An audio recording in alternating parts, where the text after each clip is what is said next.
رضایی رو به هم میزنن بازیکنان مقاومت سپاسی. اعلام خطا و حالا فرصت برای صبا و ضربه خطرناک بازیکن صبا که پس از برخورد به تیرک افقی دروازه از این سمت به بیرون میره. حالا فرصت برای فشنگچی، موقعیت برای صبا و توپی که اونجا سراسیمه عمل میکنه بازیکنان هر دو تیم و به کرنر میره. خدمت دوستان عزیزمون در قم و بینندگان شبکه استانی قم هم سلام عرض میکنم. موقعیت برای شهرام گودرزی از کنار دروازه علمی تولیا، ضربه این بازیکن شهرام گودرزی به بیرون میره.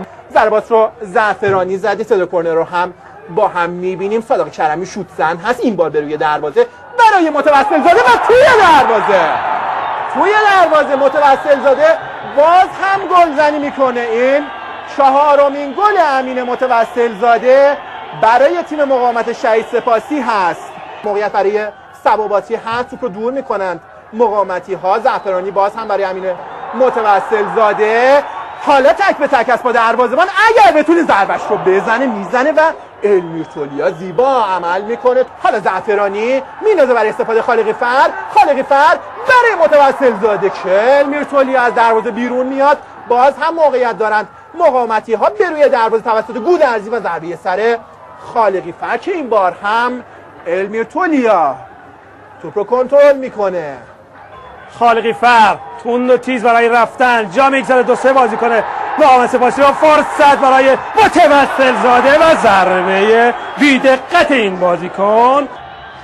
بیاتینیا پاس برای شیس، خود شیس روی تیر دوم، فرصت برای صباباتی. حالا متوسل زاده یک توپ رو میدزده، فرصت برای مقاومت سپاسی و ضربه محمد زعفرانی. تیم مقاومت سپاسی قصد داره دومین تعویض خودش رو هم در این لحظه انجام بده و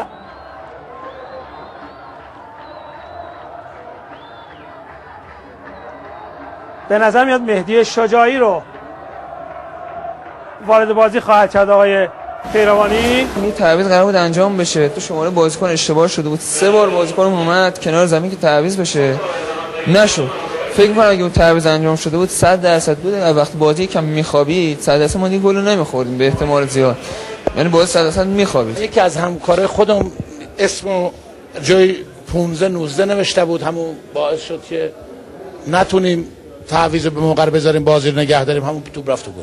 حالا توپ به کلاه کج میرسه، بازیکن شوت زنی هست میبره به اون سمت. فشنگچی موقعیت برای این بازیکن، حالا عوض میکنه مقابل او. حالا رضایی پاس برای فضلی و موقعیت برای صباباتی و توی دروازه از روی اشتباه مسلم مدافعین مقاومت سپاسی.